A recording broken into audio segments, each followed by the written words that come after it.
នេះម៉ោង 12 យើងអត់បានសម្រាប់ទេយើងមករកឃ្មុំម៉ោង 12 គេសម្រាប់ដេកហូបបាយ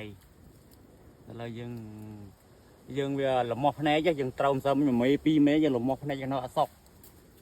កាន់តែឈឺកាន់តែចង់ឥឡូវឃើញមួយហើយ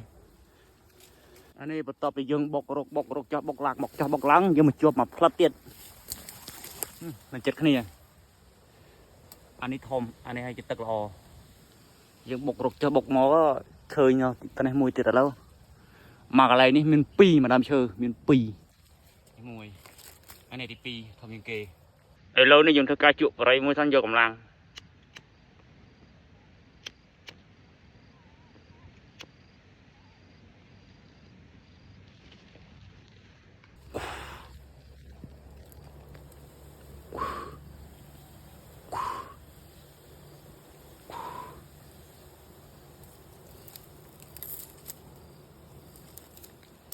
ខ្មុំខ្ចីដែរ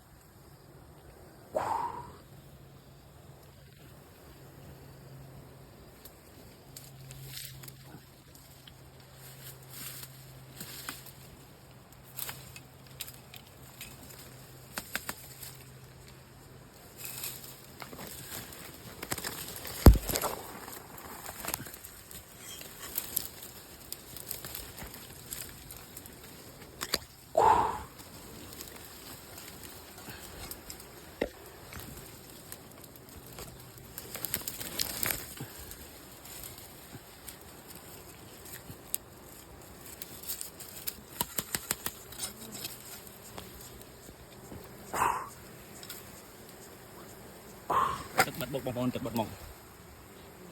អានេះបកងទី2យកយើងបងប្អូនអើយខ្ចីល្អណាស់មើលទឹកទឹកបាត់មុខនេះដល់កមកសបុកទី2បងប្អូនសបុកទី2ឃ្មុំសុតណា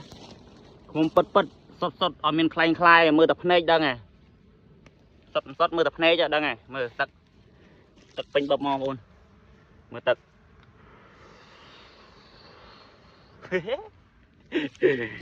អូខេបងប្អូនចង់បានតាមវីដេអូថ្មីក៏កុំភ្លេចចុចតាមដាន follow ខ្ញុំអ្នកមួយផងស៊ូណាស់ភ្នែកលឹបឯង